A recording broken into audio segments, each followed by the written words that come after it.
Welcome to the NZ Travel Show, an interactive show where you can ask your NZ travel questions to the experts behind nzpocketguide.com, New Zealand's largest travel guide.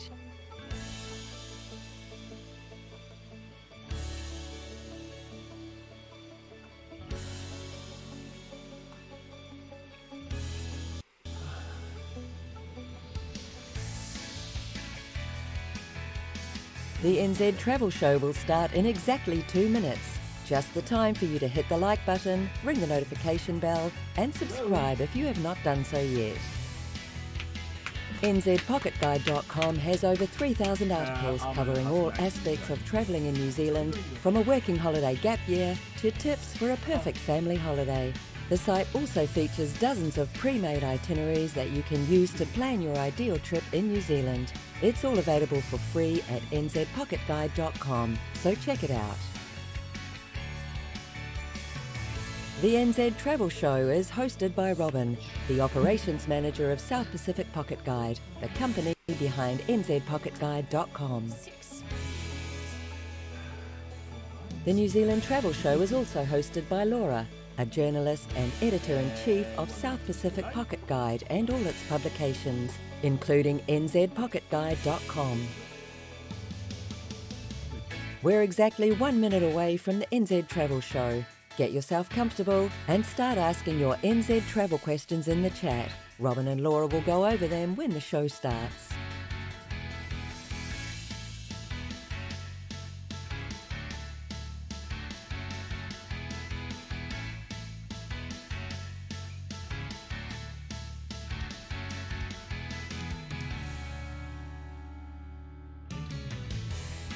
In 30 seconds, our experts will be live from New Zealand to give you all the practical New Zealand travel tips you need, from the best transport options to the best accommodations and activities to choose for the perfect New Zealand holiday.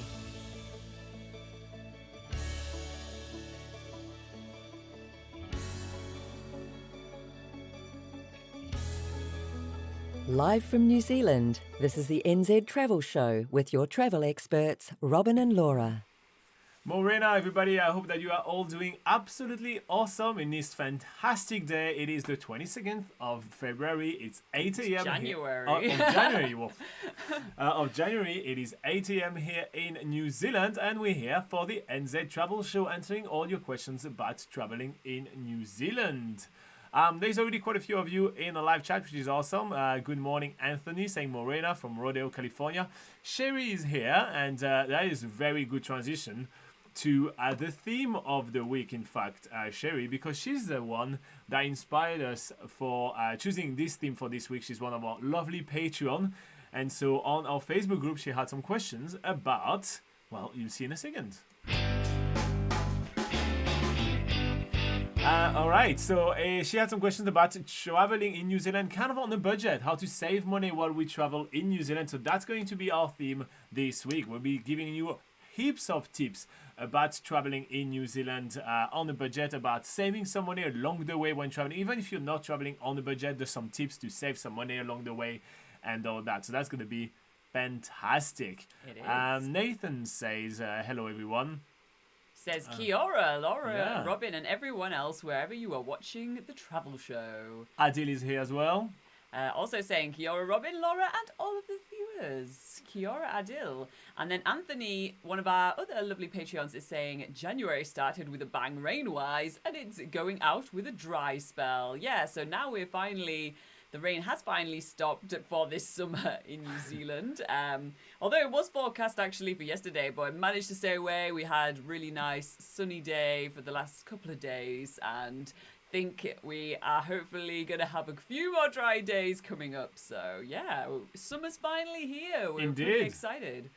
All right, so let's get started with some tips. So we're going to get started with a bunch of tips if you are backpacking in New Zealand. So if you're planning to take a gap year in New Zealand, if you're planning to travel on a real budget when coming to New Zealand, i.e. using hostels and all these kind of things. So we're going to start with a batch of these kind of tips, because we do think that people which are more looking to save money when traveling in New Zealand sometimes, I mean quite often, are backpackers. But then we're going to keep on moving, and we'll go over some tips for car rentals and campervan rentals a little bit later in the video. Then we'll talk about accommodation and all these kind of things. So let's get started with some kind of backpacking tips for New Zealand. And with the first tips being a pretty important tip, let's be honest, and it's basically making friends. So if you're traveling in New Zealand and planning on using hostels or backpacker accommodations, well, you know, being able to actually make friends along the way is quite important. It's kind of who you know that's going to help you save some money. Should it be somebody that's working at the bar and would be able to kind of give you some, some tips on happy hour? Should it be some people that you're traveling with and that decide to do grocery shoppings with you, and so therefore you can cook meals for, larger crowds? Or should it be some people that have a car, or should it be you having a car and be able to split on petrols when, doing the next leg of your trip, just having some people joining you for a part of the journey? So yeah, those are some very easy way for you to be able to save some money when traveling in New Zealand. Moving on to our next one, Laura. So the next tip is to make your own meals. So if you've got a bit of a habit of always eating out, always getting takeaways, that sort of thing, then you definitely want to quit that if you are wanting to travel on a real budget traveling around New Zealand. New Zealand's meals when eating out are kind of notorious for being a little bit on the pricey side, so you're definitely not going to save much money if you are eating out all the time. Luckily, there's a lot of accommodations around New Zealand that provide self-catering facilities, especially hostels, which are super cheap. But you'll also find there's lots of other opportunities like holiday parks. A lot of motels have their own like cooking equipment, that sort of thing. So there's plenty of ways to cook your own meals, plenty of supermarkets around. So yeah, why not cook your own meals? You'll save a ton. All right, so, let's go back to my face. Okay, so next tip to save some money when traveling in New Zealand, especially if you're backpacking in New Zealand, is to do woofing. So woofing stands for Worldwide Organization of Organic Farmers. And basically when doing woofing, you will join a local family of farmers that will host you and provide you with food and accommodation for a certain amount of time, and you will be paid them with 4 to 5 hours work per day. It's a great way to stretch this budget if you are, if you're not finding a job in New Zealand, or if you just want to experience the New Zealand countryside, which is really fantastic, without having to spend heaps of money. Now that said, in order to do woofing in New Zealand, you do have to have a valid work visa. A working holiday visa, for instance, is a great option if you are planning to take a gap year in New Zealand. Next tip. So next tip is to take cheaper transport options. So it can be, pretty tempting to do the whole driving yourself around New Zealand, whether it's in a car or camper van. But with the price of fuel being pretty pricey, it's between 260 and 280 New Zealand dollars at the moment per litre for petrol. With that, it means that, that's going to be your most expensive option for traveling around transport-wise when going around New Zealand. But there are other options. Even going on a bus tour can work out to be more cost effective when you're getting more experiences out of it. You're getting a local guide to show you around. You're getting opportunity to make friends along the way and get just a little bit more out of the experience rather than just driving yourself. There's also, if you want to go super cheap, there are the national coach buses, which are run by Intercity. And that is so much cheaper than driving yourself around. And even just taking local transport, if you're taking local buses in a city, that sort of thing, that is so much cheaper than driving yourself. So yeah, just think about, different transport options. There are much cheaper avenues to take. So reacting live to Sherry's question, saying how much is diesel on average? So at the moment we've seen diesel at about 210, but you also have to pay a road user charge, which is per kilometers that you've been driving. So diesel and petrol usually are not a major difference in pricing in between one and the other. All right, so the next tip that we have is to save on data. So a lot of people coming to travel in New Zealand long term end up getting a SIM card in order to be able to communicate here in New Zealand. So first up, getting a local SIM card is much smarter than using roaming. So let's get started with that. Don't use roaming, get yourself a local SIM card. Another way to save some money is that some of the really like big data bundle plans tend to be quite expensive in New Zealand. They can run you up to like $75 per month. And so just realizing that you don't necessarily need unlimited data. You don't need that much data because, well, the coverage is quite spotty here in New Zealand. And you can go down to some plans which are much cheaper. I mean, Laura and I live here in New Zealand, and our data plan that we have for our cell phones is only about $16 for the whole month. So that may be worth keeping in mind. You don't necessarily need to spend that much money on your phone plan. Okay, next up is to be a bit choosy about the activities that you do. There are a lot of really pricey activities in New Zealand, really expensive tours between glacier heli hiking, skydiving, bungee jumping, jet boating. All those activities can add up. So it really pays off to do your research before coming to New Zealand and choose the activities that are really on your bucket list, and try do some research to see where is the best place to do that skydive you want to do, or whitewater rafting, for example.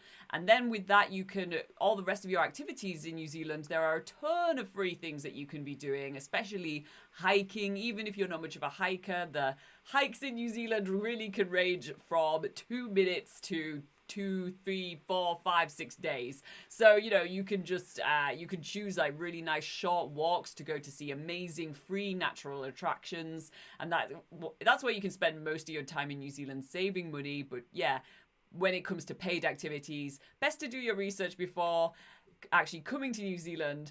Otherwise, you may find that you just end up doing a lot of things on the fly, choosing to do a lot of paid activities and going over budget when you haven't really done much research into it. I definitely concur. I mean, some of the hikes in New Zealand are vastly better than a lot of the paid activities, and it's definitely worth considering in doing a lot of walks around. All right, so the next tip that we have for you is to finding travel buddies. So obviously you will make friends when traveling around New Zealand, especially when staying in a hostel. It will be quite hard to stay solitary when you travel solo in New Zealand. It's never really a solo experience. You always make friends along the way. But finding a long-term travel buddy, somebody that's going to be sharing costs with you and also kind of planning half-day trip with you and all that, even sometimes going like half and half on all gas, car rental, those kind of things, is always a really good idea. So being a friendly chap always kind of work very well. On top of it, there is quite a few 2-for-1 deals in New Zealand, especially when we come down to the low season. And so having that second person to be able to take advantage of that 2-for-1 deal can save you literally half price on some activities, which is always like really good. I like to pay half price personally. Moving on. So this one is directed definitely at the working holiday makers, which is work for accommodation. So if you're in New Zealand on a work visa, perhaps on a working holiday visa that allows you to work in exchange for money or goods, then you are qualified to do this activity, which is working for accommodation, which you can do through organizations such as Woof. There's HelpX. You can also work in hostels, and that means that you'll get free accommodation in hostels. There's lots of different ways that you can work for accommodation, which means if you get to a place, you want to stay there for a while, maybe a few weeks or a couple of months, then there are ways to basically save on accommodation by doing just not too many hours a day. It's not like a full-time job, but usually it's just like a few hours a day. It's not even how many hours would you say it would be? It's usually about like 3 or 4 hours of work in exchange for food. Some organizations will also organize food for you, so you may work a little bit more, that sort of thing. So make sure that you also work out a good deal and make sure you're not taken advantage of either. We have lots of advice on that on nzpocketguide.com, so make sure that you take a look at the website, and also you'll find lots of work for accommodation opportunities on our job listings pages. All right, and last tip that we're going to have for you if you're planning on backpacking in New Zealand and staying in hostels. We're sticking with the hostels right now because that's going to be a really core part of your experience in New Zealand. Hostels in New Zealand are often fantastic. But one thing that you can do to save a lot of money on your trip is to pick hostels that have amazing perks. There are some hostels that have free bike rental. There have some hostels that have swimming pools. They have some hostels that have literally free meals like every Friday or something like that. Like, they do social nights. They have some hostels that have free kayaks. There are really a lot of hostels that kind of compete with each other with amazing perks. And by doing that, well, let's say you pick a hostel that has free kayaking, so that's free kayak hire, let's say in the Bay of Islands or something, that will save you $60 on literally hiring a kayak for like the half day. That's pretty awesome. Let's say you do that 3 times, you already saved yourself $180. So that's really, really good.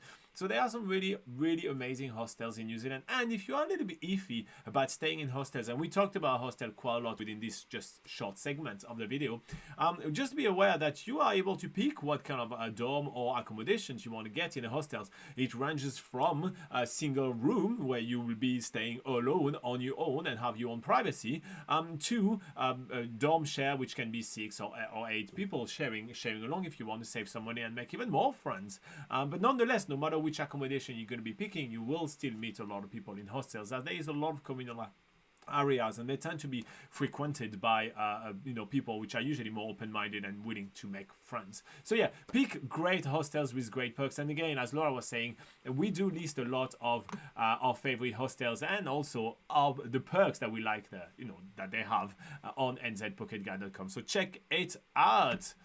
All right, let's go back to live chat. Another one of our awesome patrons is here, Lawrence. What is Lawrence saying? Yeah, Lawrence is saying, Kia ora, Laura, Robin, and everyone in the chat. Happy Saturday. And it's Sunday for us in New Zealand. Yes, so Saturday, Sunday, happy whatever day it is for you.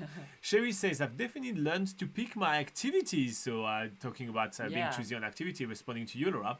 She said, I had a huge list, but it was just too expensive. I've narrowed it down to a small list of must-do things. Yeah, for sure. Yeah, I'm quite interested to see which one are your absolute must-do there. Yeah, and I think a trap that a lot of people fall into, especially if they're taking things like the hop-on, hop-off buses around New Zealand or even bus tours around New Zealand, what they'll do in the tours is that they'll hand out clipboards every day saying like, if for these optional activities, if you want to sign up to it, we can like organize for you to go on this activity, really easy, all you got to do is sign up type thing. Obviously you got to pay once you get there, but it can be really tempting to just be like, you're surrounded by people that are all like, oh yeah, I want to do that, and you're like, well, I don't want to miss out on that, and it can get into a spiral of just going over budget because you're like just doing so many things on the fly. And it can be the same even if you're just traveling by car. You can pass or see activities that look amazing, and you've done no prior research, and you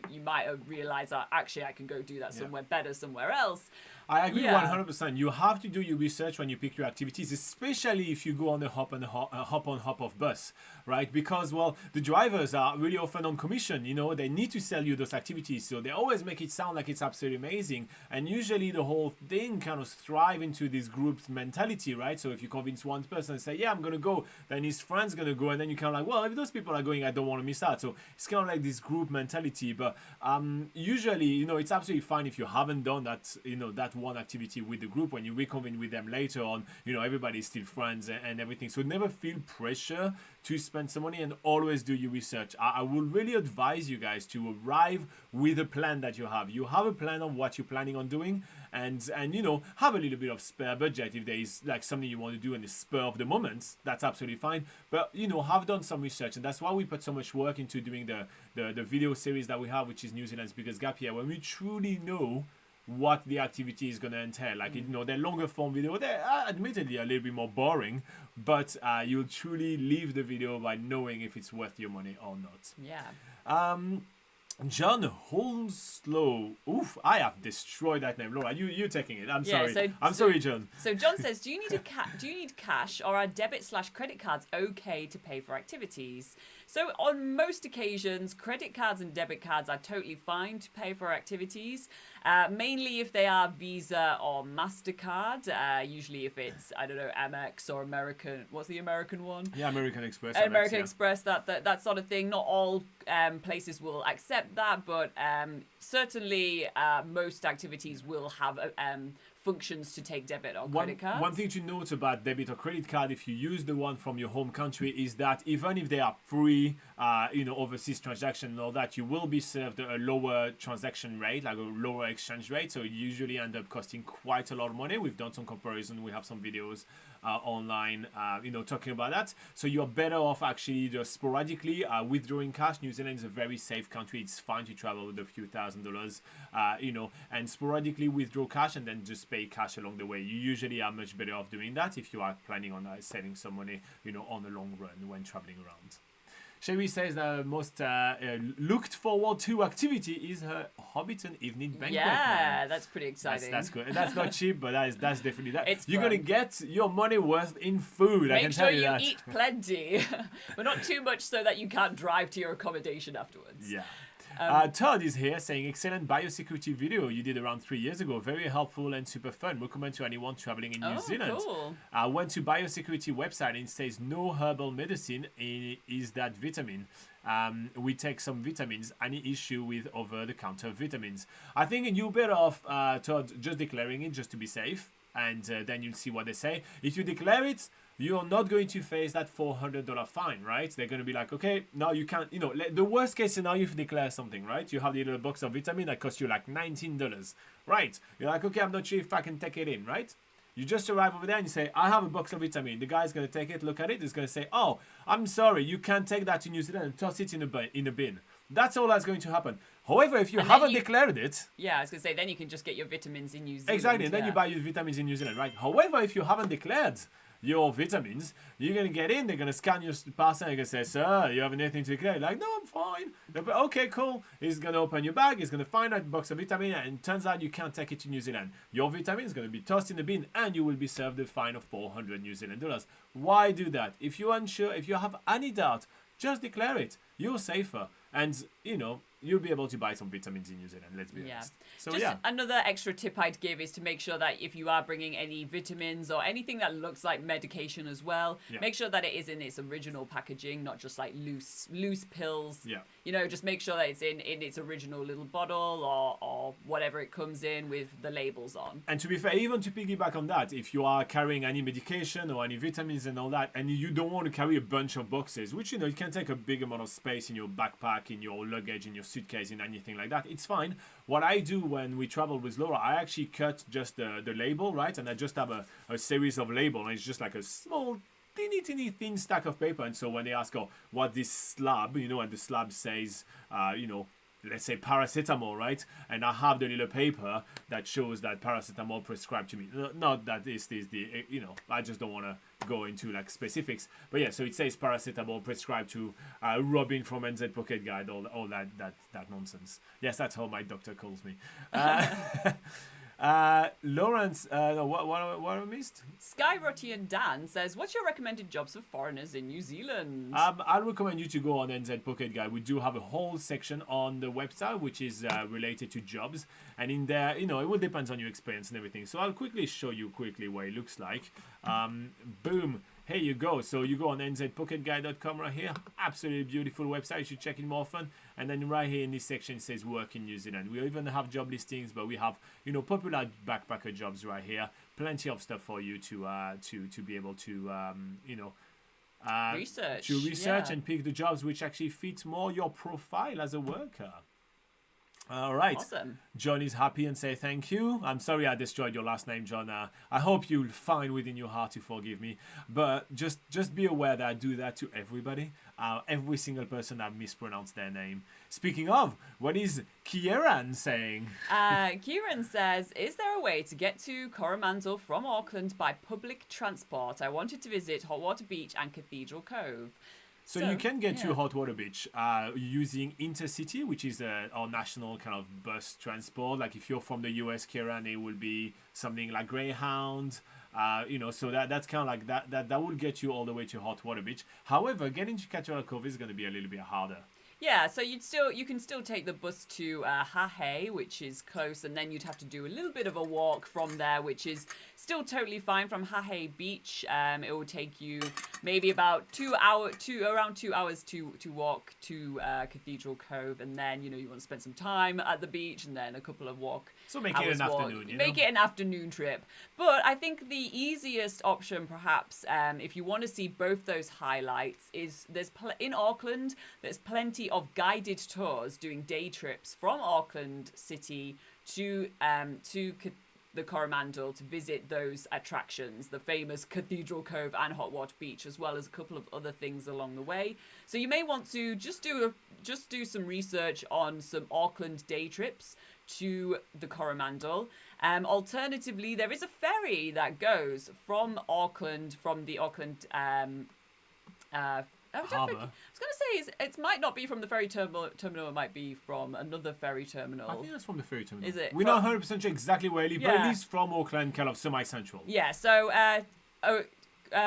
take the ferry from Auckland to Coromandel. It'll take you to Coromandel Town, which isn't where Cathedral Cove or Hot Water Beach is, but there are tour operators such as Coromandel Adventures that can pick you up from the wharf at Coromandel Town and take you on a day trip to see those highlights as well. And they have lots of options to see lots of different things in the Coromandel. So there's a few options for you there, and I hope that answers your question, Kieran.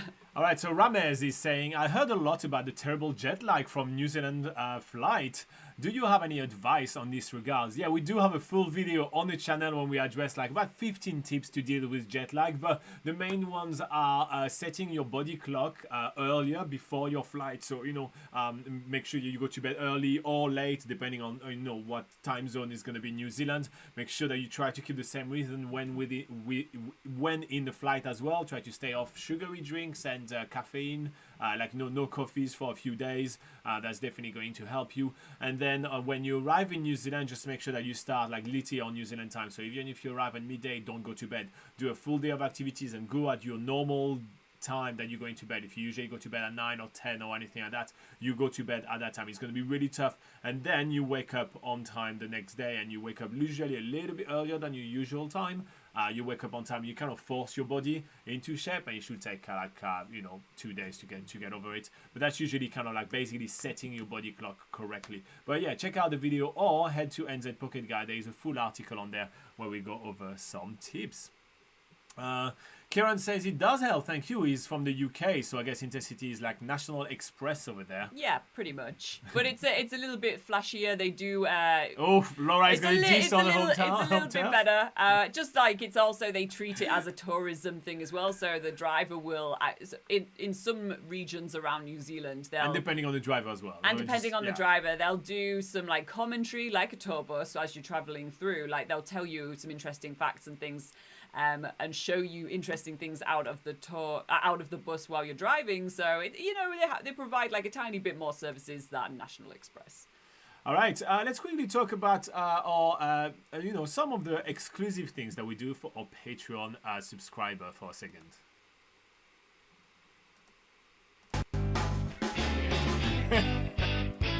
All right, guys. So if you want to join us on Patreon, you'll be able to help us fund this awesome show, as well as the making of NZ Pocket Guide and making it free for everybody. And on top of that, you get quite a few perks. For example, Sherry today is the one that kind of gave us the idea of doing this theme for this week and talking about saving money while on the road in New Zealand. So yeah, but one of the main perks and one of the things that people really enjoy the most is the fact that we look at your itineraries and we actually add a lot of notes, sometimes changing quite a lot of things for you. So if you're about to travel to New Zealand and you kind of want us to have a quick peek at your itinerary and add notes, stops, activity recommendation, just sometimes kind of like you really should do this whole section before this one, because you're adding yourself a lot of driving and all of these kind of things, well then join us on Patreon. There is a link in the description. It's cheap as chips and it's awesome. It's fun and cheerful. All right, so let's move on with the theme of today, and let's keep on talking about tips to save some money along the way. All right, so now we're going to be talking about some tips to save money on car and campervan rental in New Zealand, just so you are able to save on that really usually expensive part of your trip in New Zealand. And let's get started with when to travel in New Zealand. Yeah, so probably the biggest way that you can save money on that car rental daily price of your rental rate, that is to travel in the shoulder and off season. Basically, don't travel in the high season. So if you're traveling, best time to save money is May, June, July, and August. That is where you'll find the rental rates are at their absolute cheapest, usually about 30% to 50% cheaper than you would find if you were traveling in the height of the peak season, which is during summer, which is basically during right now, January, February, December. Even March is quite expensive as well. So, travel in the off season. All right, so next up, it's booking early. I know it's something that we say quite often, but booking early actually can reward you with some awesome early bird discount and lower your overall rate for your car or campervan rental companies. So yeah, just do make sure that you are booking relatively early for your trip and not last minute, because that becomes really pricey.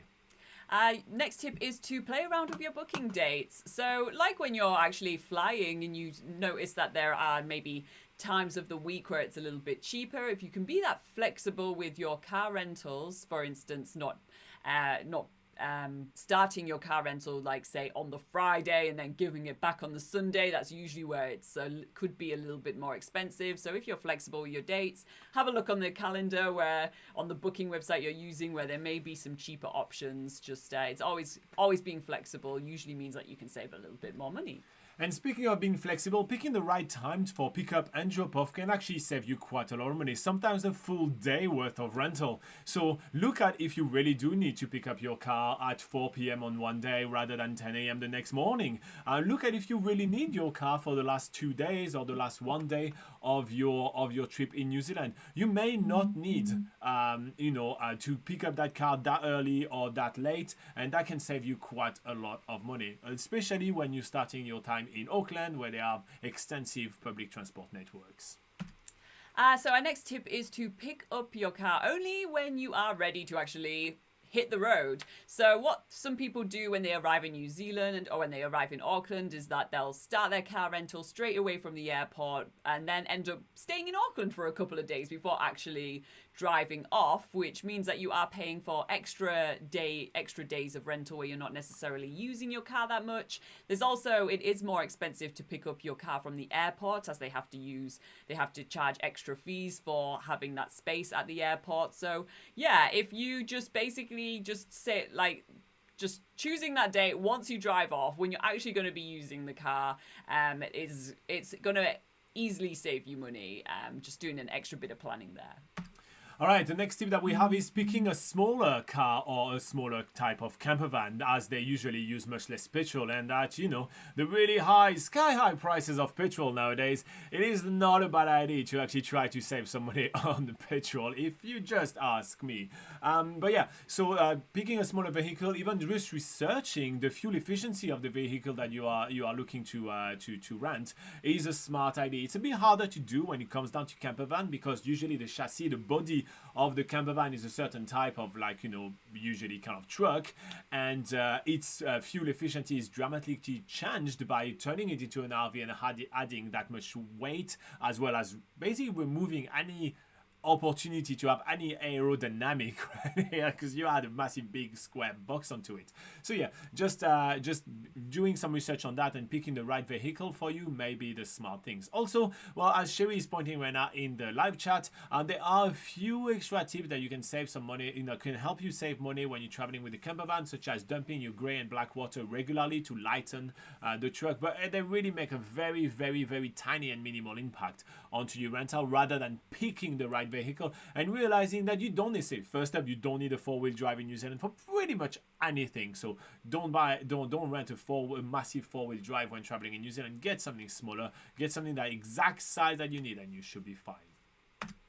Our next tip is to monitor prices regularly when you're looking at what the rental rates are going to be for your car or camper van. When you see that first price, maybe for that first day that you want to hire the car for, it might just change a month or even a few weeks later, because what happens a lot in New Zealand is that a lot of vehicles are transferred from the North Island to the South Island, and it may become cheaper to actually start hiring from the South Island to go back up to the North Island, as they end up having a lot of vehicles in the South Island. They want to entice people to travel back up to the North. So, just keep an eye out. If you're well in advance before your trip, keep looking at the same few car rental companies that you're interested in. Monitor their prices, because there may be some changes. You don't have to just go for the first price that you see. Speaking of changes, check out the deals that a lot of car rental and campervan companies have. A lot of them will offer deals on the low season with free ski pass, with free cave entries, with extra discount if you book for longer. So sometimes extending your trip to New Zealand, like adding that extra 2-3 days, can yield you like 25% discount, which literally save you money on the whole trip. So just looking at those kind of deals is always a very smart move. Next tip is to avoid one-way booking fees. So a fee that you'll find very commonly in New Zealand, although you can pick up a vehicle in one location and drop it off in a different location. For instance, if you want to pick it up in Auckland and drop off your vehicle in Christchurch or Queenstown, there is usually a fee to do that, and it's quite a substantial fee. It can be anywhere between 200 and 400 New Zealand dollars, and a lot of companies actually waive this one-way fee. They don't have any one-way fees, so that's really worth looking out for. But otherwise, if that's not what you're, if you're really set on a company, you can just you can just consider whether it's actually worth going with that company if they have those huge one-way fees. When it comes down to driver's age, there is also some fees. A lot of companies will add an extra fee or mandatory insurance for people which are between 18 to 25 years old. So keeping that in mind and picking a company that would either not have this kind of fee or have that fee as low as possible may be smart if you are within that age bracket. Speaking of those fees between the one-way fee as well as the age bracket, we actually do mention that every single time we talk about different car and campervan rental companies in New Zealand. So do make sure that you are, you look at the website, because we actually do take the time to do that research for you, and so you are able to pick the best car rental company for you. Thank you, Todd, giving us a $10 donation. That's awesome, Todd. Thank you so much. Just an emoji that says thank you. So moving on then. Laura, what do you have? You just talked about the insurance options? No. Oh, I thought you did. No. Okay, sorry. Look at your insurance options. So what you'll actually find in New Zealand, that it is actually the law for New Zealand companies to have included in standard, really basic insurance in a car rental daily rate or campervan rental daily rate. So know that you do have some form of insurance already included in your car or campervan rental. And then what you basically are paying for is to reduce the excess amount if you were to get in an accident or there was something to happen to the vehicle.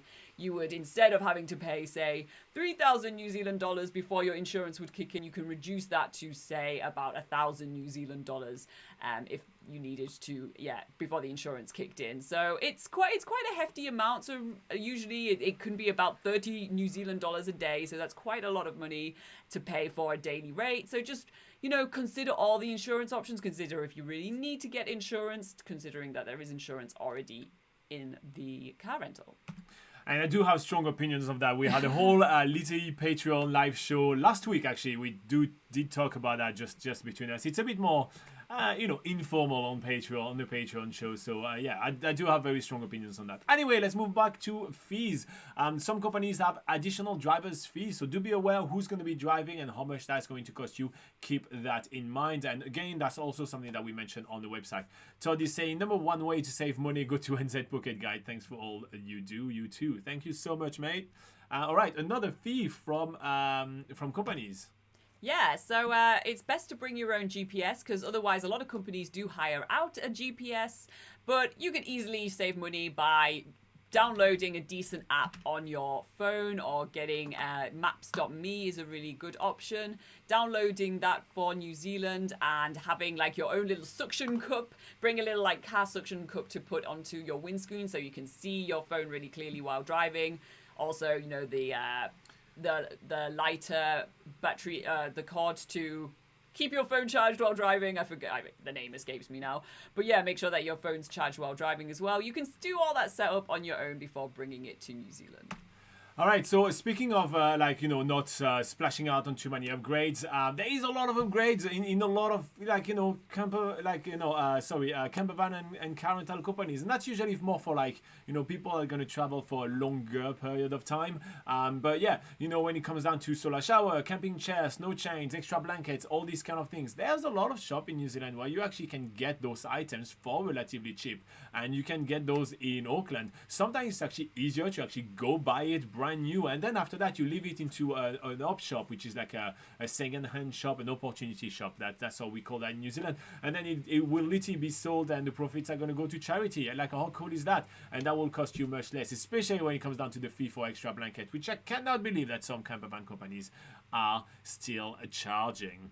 Moving on to airports. So we already touched on how it's a bit more expensive to pick up vehicles from the airports, and airports basically charge campervan rentals for the privilege of being close to their facility to be able to pick up a car rental from there, or for shuttles from that campervan company or car rental company to come and pick up people from the airport to transport them to their airport depot. So yeah, notice that there is a little bit more of an extra fee when you do pick up from the airports. There's usually a sort of central pickup place you can pick up vehicles from in Auckland City, for example, which will be cheaper than picking up from the airport.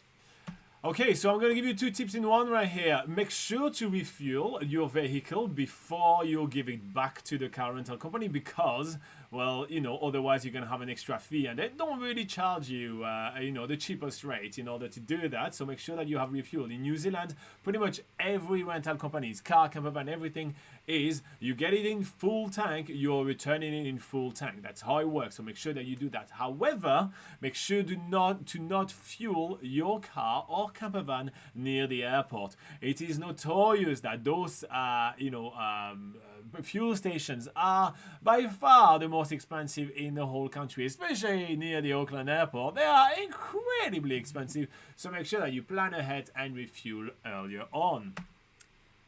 Next up is to do your car inspection thoroughly. So when you pick up your vehicle, you should be going around the vehicle with the person that's helping you do the... Sorry. When you pick up your vehicle, you are... you take over, Robin, sorry. All right, so when you pick up your vehicle, you will be going through a bit of a car rental inspections, right? Make sure you do that thoroughly, because otherwise the company may kind of charge you with, having make this extra dent and that extra dent that was there before. One of the very handy thing to do when you're doing a car rental inspection or a campervan rental inspection is simply to literally use your phone and take photos of some of the things that you've noticed. Sometimes you will even be getting a car or a campervan with a chip on the windshield, which is literally one of the number one thing that they notice and they will charge you for. So do make sure that you do that thoroughly, and so like that you will not be charged for something that you haven't done, and you're just kind of aware of these kind of things. All right, cool. Next up. We're back. So, another thing to save a lot of money, basically to get free car rental rates when traveling around New Zealand, is to consider car or campervan relocation. So, a few companies will advertise certain car or campervan rentals that they need to transport their vehicle from one side of the country to the other, and they will offer it for free. Even with a full tank of petrol, you will probably have to pay for refueling as you go. But yeah, it's usually within about 3 days. They may give you between 3 and 5 days. Sometimes they'll also offer the ferry cost as well. So if you're traveling between islands, they'll even include that in the car relocation. So this is a way to really, save on a few days of car rental there. But also, if you don't have it's also more of a consideration to take if you're doing a short trip in New Zealand. However, some car relocations will allow you to extend the amount of time that you're hiring the car for, but then you'll have to pay for those extra days. So it could just save you about 3 or 5 days of your car rental. So really look into your car relocation options. All right, and the last tip we're going to have today is going to be, today or just for car rental and campervan companies, is to travel with friends. Obviously, if you can split the cost of your car rental or of your campervan rental with multiple people, well, then it's going to save you that much. So yeah, if you can find travel buddies to travel around New Zealand, well, damn, you're going to save a lot of money. All right, so let's get back to the top and go back to the live show right here. You guys can see the Todd's donation right here. You can't really miss it. Wow, that's good. That's awesome. I love it. So yeah, that's new thing that he actually shows the whole shenanigans. Yeah, very fancy. I know, very snazzy. Usually didn't show the whole shenanigans, so very snazzy. So yeah, I hope that you find all those tips very useful. Sherry is making a quick joke saying it pays to be old when hiring. Yeah, it does. But not too old. There is like 1 or 2 companies in New Zealand that if you reach, I think it's 80 years old, then they can have a few more restrictions after that. So, you know, like... You need to be between the age bracket, you know. Todd was giving us an awesome donation. Matua says, Morena, how are we doing today, Matua? We're doing pretty awesome today. I have to be honest, we're having a pretty lovely day. Sherry says, have you noticed where the fuel is the cheapest, like avoid small towns? I've heard that smaller towns have more expensive petrol. It's really hit and miss in New Zealand. Like, honestly, you have some small town in New Zealand which have lower prices than in the larger town. Like in Auckland, it's notoriously expensive, so don't get your petrol basically in Auckland. But there's even some like absolute remotest of all town. There's one in North Island. Like it's a girl. It's not even in a town. Yeah, it's like randomly in the middle of nowhere, and it's notoriously like the cheapest all the time in New Zealand. Could you remember the name of the place? Well, what it's between? Yeah. Like it's between Taupo and Tokoroa. Like it's on the like sort of State Highway 1 between those 2 towns. But there's just sometimes you'll come across. I'm trying to find like the location of this one. It's such a random one. Sometimes you will just find random fuel stations that aren't particularly in a town that can be cheaper as well. But I think the main thing to note for fuel stations in New Zealand is more the brands. So there are brands that are notoriously more expensive than other brands. So some of the most expensive brands to sort of kind of try to avoid is Z or Z, some people pronounce, but like Z fuel stations are really expensive. But some of the cheaper ones maybe to look out for are Waitomo fuel station. You mostly find that on the North Island. Gull, which is the brand that we're actually talking about, which is randomly on this road between Taupo and Tokoroa. Yeah, so I think it's in Atiamutu. Atiamuri. I think it's around there. So we're just talking about some other brands that are quite cheap. So there's Waitomo, Gull, NPD, that's the other one. So so those tend to be cheaper. I'm usually if you can find those brands rather than going to like a Z petrol station or what's other really expensive ones. Oh, BP, they're always expensive. Mobile are expensive. So just it's more about the brands as well. We do have tips on NZ Pocket Guide. About like fueling up and what brands to look out for. So if you wanted to take a look at our car rental or purchasing a car category, you can find some more information on there. All right. I did miss some of Baby Burn's comments talking about, only refilling fresh water in their camper van before they know they're going to do some freedom camping, so they don't carry like dead weight for the whole time. That's a very smart move as well. And dumping the grey water often, that makes sense. And also, obviously, in paid campground, you have the free kitchen and the shower, so it's kind of handy because it helps you save money on like making your own food as well. So that totally makes sense. I couldn't agree more with all those extra tips that you've been giving baby Burns. Yeah. What else is happening in the live chat, Laura? So we have Kiwi Lauren saying, she's back. So late checking in. Oops. Hi guys, ready for my kiddo's birthday tomorrow. So I'm out buying snacks and decorations. Oh. Well, enjoy and say snacks. Happy birthday to your kiddo from us. Nice. Okay. And we've got Todd saying, one rental thing I just found out about. My rental place said you can't take the rental car on the ferry, so I drop off on the North Island and pick up a new one on the South Island. Yeah, so there are some car rental companies that do that. Well, technically, it will save you if they're kind of like not making it an extra fee for you or anything. It will save you some money because taking a car on the ferry is significantly more expensive than taking the ferry yourself.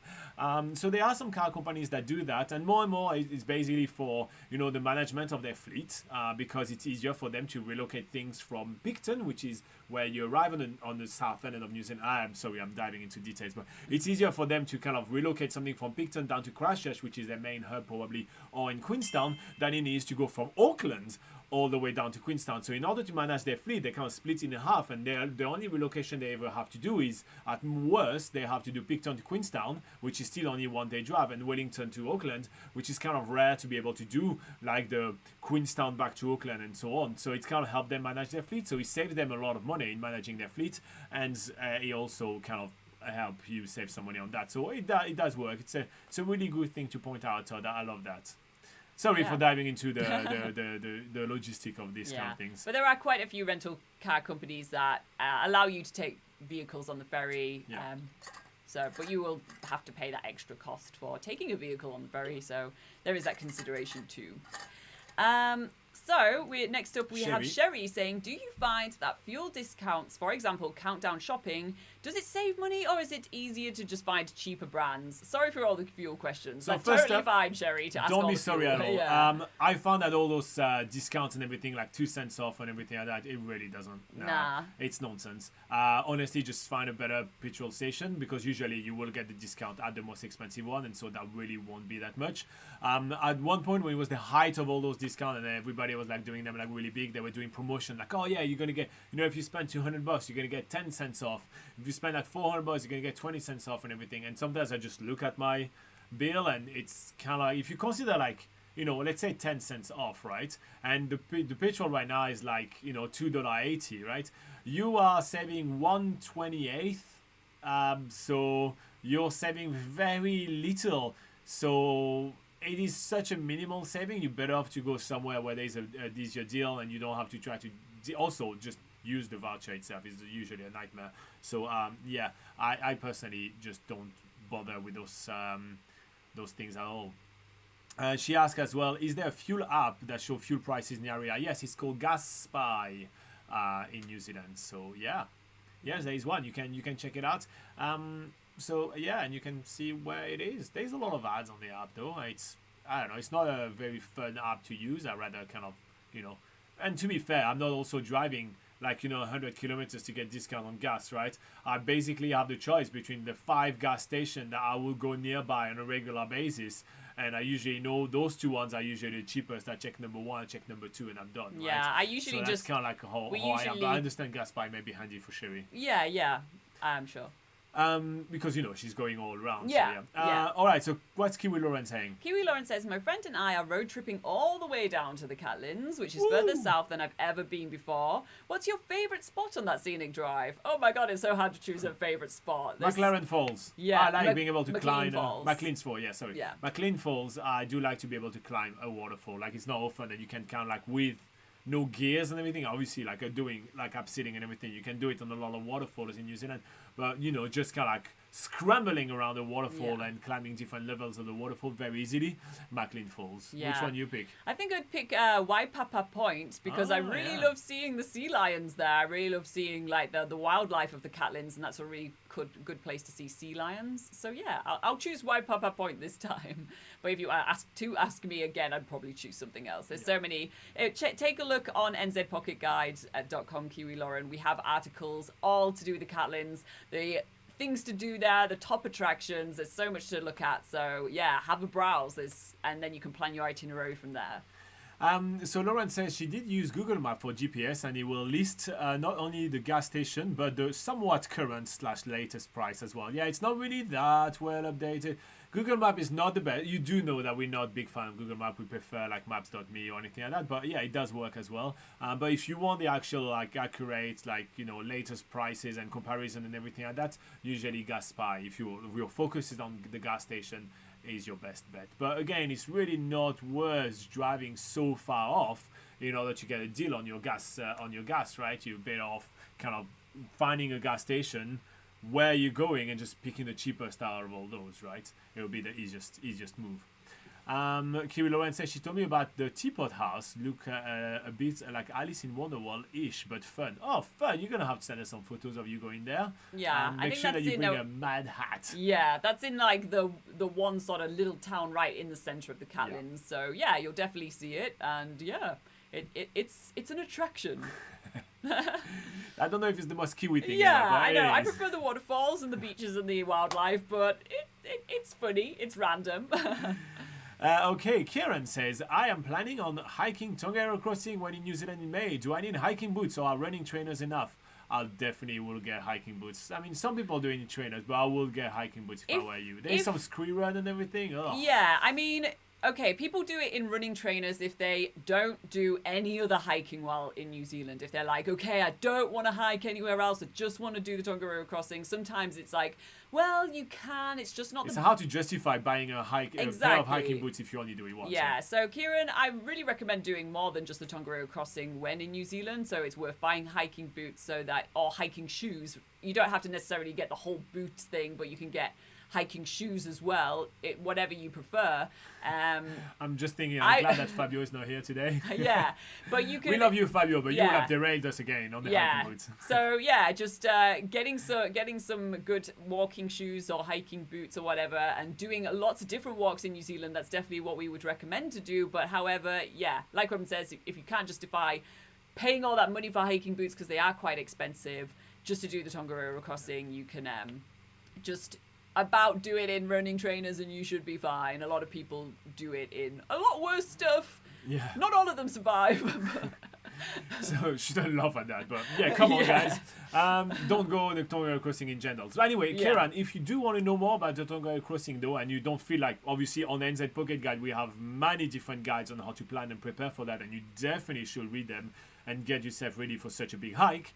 If you don't feel like reading, we do also have the complete guide of the Tongariro Crossing right here on the channel. We also have literally a video of us doing the whole thing. So, it's obviously only a 10-minute video, but we're going through the whole thing, so you really have a understanding of what the terrain is going to look like. You'll be able to see the video, you'll see some of the boardwalk, but you also see the scree run. You're also going to see like all the rocky sections and everything, and you'll be able to have a good understanding about how, what the terrain is going to be during your hike. Hey, Fabio is here. I was just talking about him. Yeah. I was just saying, Fabio, that we are talking about hiking shoes right here, and I was saying I'm pretty happy you're not here because you would have derailed us again. And as soon as I said that, you said, "Hey guys."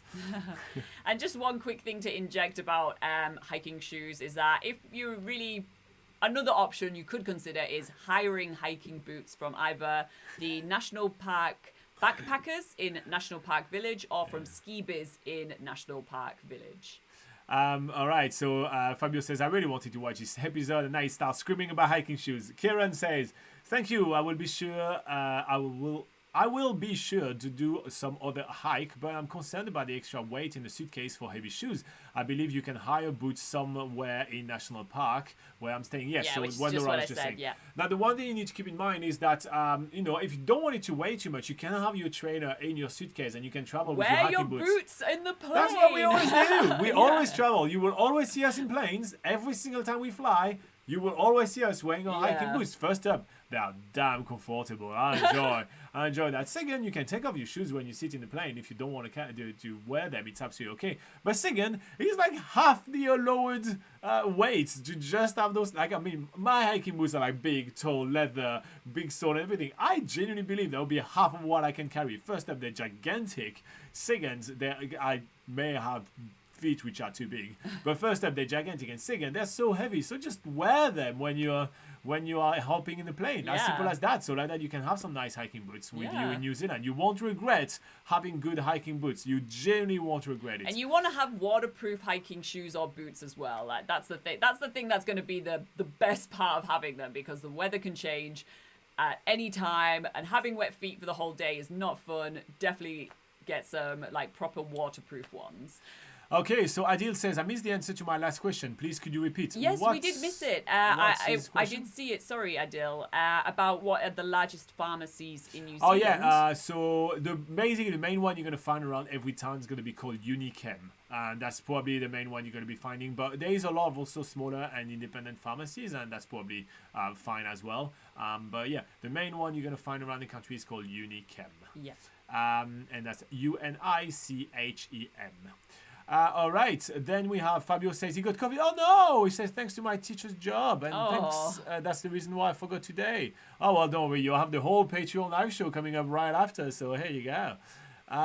Okay, then we have Sherry that says always wear your heaviest shoes on the plane to save on the weight. Indeed, yes. Yeah, that's a well-known story. Indeed. Getting a bit excited about I know. that. I was like, woo! Okay, Lubos says. Hey guys, I'm looking to go to New Zealand on a working holiday visa. Once it finishes, what kind of visa can I get? Head to immigration.govt.nz. That's your best place to get all your immigration questions and all your visa questions answered. It is illegal for us in New Zealand to give you immigration advice, as we are not registered immigration advisor, and for this reason we are not able to answer these kind of questions. Apology for that, Lubos. Fabio is Fabio's under the username oibaf1420, saying depending on your trips, choose at least category B hiking boots. Oh come on, he's gonna get started again. Let's start. Yeah, there's his advice for which hiking boots you should be getting for New Zealand. Anthony Copstock is kicking us out, and we still have Armand's video to watch today. So let's go. Kiwi Loren says I looked into staying at a Skyscape, and it's $700 with a minimum of 2 nights, and they may give it a miss, but based on prices and the available time on your itinerary, it looks amazing though. Ever stayed there? No, sadly we never stayed in Skyscape just yet. Robert says, anybody heard from Clay? Miss his family adventures. That's true. Yeah, well, it's kind of like that's that time of the year when it's public holiday in New Zealand. When it's a school holiday in New Zealand. And since he has many kids, I'm pretty sure he's busy with the kids right now, but I'm sure he's going to come back. And yeah, he did check in the Facebook group, actually, the Patreon Facebook group. He checked in literally last week. So yeah, he's still around. Peter Boxter says, hello, speaking about Tongariro, me and my wife are staying one night there in June, unfortunately only time for one night. And is there any track path worth doing that isn't too challenging? I was looking at Taranaki Falls upper track. Is it okay? Yeah, it's a very great flat one. It's fantastic. There is quite a few. If you want more volcanic landscape, you can literally just walk your way toward Midswall. It's pretty cool as well. A couple of the track that he can be doing really quickly. He can be doing the Torfai Falls, which that is definitely not challenging. That's like 5-minute track, but the waterfall is fantastic there. It's great photos. Yeah. So take a look at. We have an article on nzpocketguide.com, which is walks in Whakapapa, spelled WHAKA. Papa, P-A-P-A. So yeah, take a look on NZ Pocket Guide for that. We have walks in that village, and there's lots of short walks you can check out. And Fabio was recommending you the Tama Lakes, which is cool as well, but I think it's a little, it's another full day, so I think it's a bit too much. That takes about as long as the Tongariro crossing. And Fabio did spell Whakapapa for you in the chat. Yeah, okay, so there is a French backpacker taking a gap year here in New Zealand. If you're planning to take your gap year in New Zealand, you may want to watch his adventure. This is week 15 for here, so let's see what Armand and his gap year got up to right now, and then we'll come back afterwards. I just don't want to finish the hour without watching Armand. Okay, let's go. Armand, week number 15.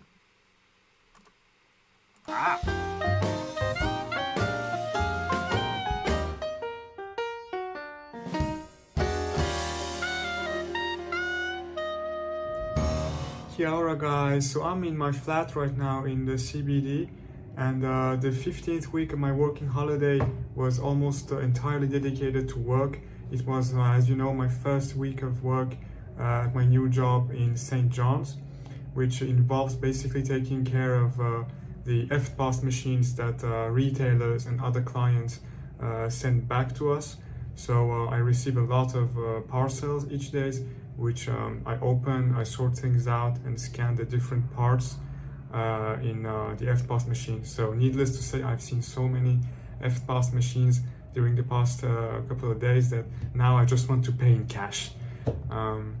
What I like about this job is the fact that it's really easy to get to. albeit maybe a bit long because it involves 1 hour of bus journey each way, so 2 hours in total of bus every day. But at least it's a direct line from the CBD to Glen Innes in St. John's. And also it's cool that the atmosphere is very chill, but I think this is a general trend. It's sort of the norm to my knowledge and experience in New Zealand. And I like the fact that the hierarchy is much less prominent compared to back where I was working in Paris. Here you feel like the manager is treating the employees, sorry, as if they were on his level. Like, yeah, I really like the general vibes in the office. One thing that I have to say I do miss from my previous job in Paris is having an hour at least of lunch break, because here, and this is basically like the norm in New Zealand, you have half an hour of lunch break, and for me it's sometimes a teeny tiny, it's like borderline enough, you know what I'm saying? I basically, once I've done eating my sandwich, I have to start immediately. Yeah, for me, just I wish we had longer lunch breaks, but I'm nitpicking, honestly. I'm really grateful to have found this job, and it pays quite well also, and it's a consistent and reliable source of income. You know that you're going to be working like 40 hours per week at least, because again, as I said in the previous video, it is not dependent on the weather conditions. That aside, I have to mention something quite mind-blowing, at least in my opinion, that occurred to me. I sold my Fujifilm mirrorless camera on TradeMe. For those of you who are not familiar, it's basically a Kiwi version of eBay, and it has many different components. Like you can have job offers on it, you have rental offers, you have different products that are for sale, you know, all that kind of basically offers, broadly speaking. So what blew my mind is that the gentleman who purchased my camera just wired me the money through a bank deposit on basically from his bank account to mine, which I received astonishingly quickly, like within a couple of seconds. And like, it blows my mind that they have this level of trust here to basically like send money to someone who has, like, I have only one like review altogether, which was positive, but still, like, he doesn't know me, he hasn't seen the item, and he has no way of basically, to my knowledge, getting his money back if I turn out to be a fraudster, which thankfully I'm not. But yeah, I really love that about New Zealand. This is something I've come to notice quite a few times, that it's a trust-based society, and everything is much smoother and more pleasant for it. I hope it always stays that way, because there is something rather unique yeah, in this country, which I haven't seen practically anywhere else in the world thus far. And I've traveled to quite a few countries, so yeah, so again, not much to report on the holiday side of things for this week, as I had focused all my efforts and attention on my work. But I will go to Waiheke Island at the end of this, so next week, and I will keep you guys posted on that too. Until next week, take care. All right, so well, he made a lot of money selling his camera. Look at that. That's fun. That's fun. And he gets a nice drive to work every day. Very nice, which is quite nice. Yeah, very, very nice. All right, everybody. So it looks like Fabio and Sherry are going to be discussing hiking boots in the Patreon Facebook group, which is awesome. So that's great. We definitely went over time today. We got a little distracted with a lot of questions that you guys had, which is fantastic. I hope that you guys got a lot of great tips for you know, saving some money when traveling in New Zealand. I will pop up when the video is republished some links in the description of this video. And yeah, we may actually do another one, a follow-up of this video to even share even more tips for saving money in New Zealand. If that's something that you guys kind of want, we may do save money in New Zealand number 2 in about a month or something like that. That may be fun. But yeah, so I hope that you guys enjoyed this video. And Fabio says, don't forget to like and subscribe if you have not. Look at that, he's awesome. Thanks, and in the meantime, we're going to close this one and we're going to get onto a Patreon exclusive live show in literally a couple of minutes. I'm sorry guys, we're late, but we have to wrap up this one. Here we go. In the meantime, you have an awesome week. We see you there. And Kiwi Lauren says 162 days until she flies to New Zealand, but who's counting? Yeah. And Ideal is saying, what's next week's theme? Oh, I already placed it. That's a good question. It's already somewhere online. Wait. It's already scheduled. Yeah, I already scheduled it. So I don't know if you know, but if you go on the channel, it's already scheduled. What's next week? Next week is going to be... we're going to talk about the ferry because everybody's taking the ferry when in New Zealand. So we're doing a complete chat about the ferry and give you some tips and all this kind of things. So yeah, ferry in New Zealand. Join us for next week and make sure you subscribe so you don't miss it as well. And what's the last word of the day, Laura? Ferry. That's the last thing that we just talked about.